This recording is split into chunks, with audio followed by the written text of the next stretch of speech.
हिंदुस्तान है और इसी हिंदुस्तान में बिहार है और इसी बिहार का किशनगंज जिला में पोठिया ब्लॉक है और पोठिया ब्लॉक का ई रिक्शा वाला अगर इस्लामपुर में नहीं जाएगा तो अगर आप कोई भी रायगंज से अगर पदाधिकारी चलता है, किशनगंज 3 किलोमीटर का कॉरिडोर है, आप 3 किलोमीटर पार करके आपको सिलीगुड़ी जाना पड़ेगा।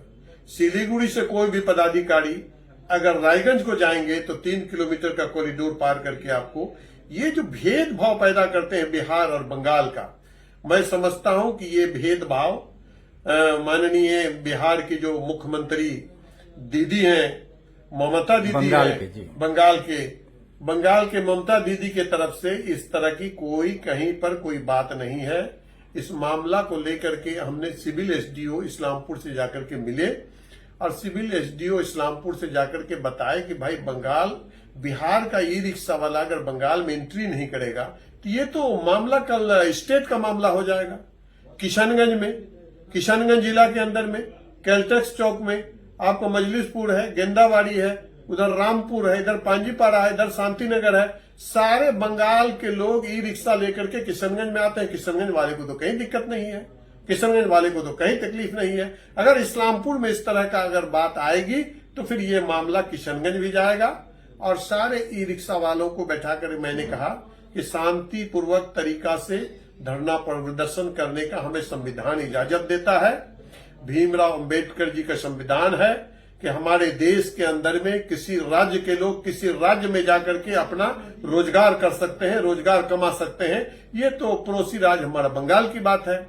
तो एसडीओ साहब ने साफ इस बातों से इनकार किया कि कहीं कोई बंगाल का मामला नहीं है, ट्रैफिक नियम का मामला है। ट्रैफिक नियम को अगर पालन नहीं करता है उसके लिए फाइन भरा जाता है। तो वही हमने एसडीओ साहब से कहा कि 500 रुपया चलाने वाला, 500 रुपया प्रतिदिन आय करने वाला ई रिक्शा का ड्राइवर वो उस 500 रुपया से अपने परिवार को चलाएगा या आपको 5000 रुपया फाइन देगा। तो एसडीओ साहब बोलने लगे कि उसमें 3040 रुपया का फाइन है।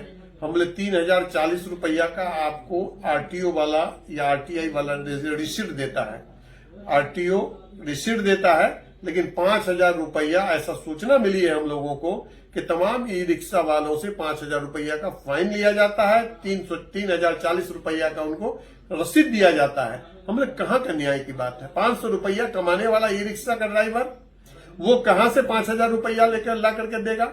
वो तो अपना रोजगार कर रहा है, मजदूर है, गरीब है, किसान है, अपना ई रिक्शा चला करके अपना कारोबार करता है, ई रिक्शा चला करके अपना बच्चों का परवरिश करता है, उसी में बच्चों का परवरिश है, उसी में खाना है, खर्चा है, बच्चे को स्कूल ले जाना है। ये कहां से 5000 रुपया देगा? तो एसडीओ साहब ने इस बात से साफ इनकार किया कि अगर ट्रैफिक नियम को पालन करके चलेगा तो कहीं कोई बंगाल का मसला नहीं है, बिहार का मसला नहीं है और वो लोग ट्रैफिक का नियम को पालन करके चले। सामने में त्योहार आ रहा है दुर्गा पूजा, इसलिए हम लोगों ने थोड़ा टाइट किया हुआ है। हम लोग अगर टाइट किए हुए हैं, अगर इस तरह की बात है तो बंगाल बिहार की बात नहीं आनी चाहिए। अगर बंगाल बिहार की बात आएगी तो इस मामला को फिर हम लोग किशनगंज जिला के माननीय डीएम साहब, माननीय एसपी साहब से हम लोग मिलकर के बात करेंगे और इस तरह के बंगाल बिहार की बात आएगी तो फिर मामला दूसरा तरह का होगा। तो एसडीओ साहब ने साफ इस बातों से इनकार किया कि कहीं कोई बंगाल बिहार का मामला नहीं है, ये ट्रैफिक का मामला है, ट्रैफिक का नियम का पालन करके चले, कहीं कोई दिक्कत नहीं आएगी।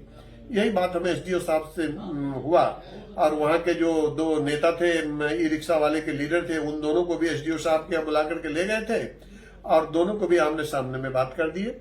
बात करने के बाद उन लोगों को भी समझा दिए कि ट्रैफिक का नियम का पालन करके चलो, कहीं कोई बंगाल बिहार का मसला नहीं है और आप लोग ई रिक्शा को चलाइए। अब चलाने के बाद देखिए अगर कोई नया मामला उत्पन्न होगा तो फिर इस मामला को लेकर के हम लोग किशनगंज के डीएम साहब और एसपी साहब से भी बात करेंगे और बात करके इस मामला को अगर जरूरत पड़ा तो माननीय तेजस्वी यादव जी से भी जाकर के हम लोग इस मामले पर बात करेंगे।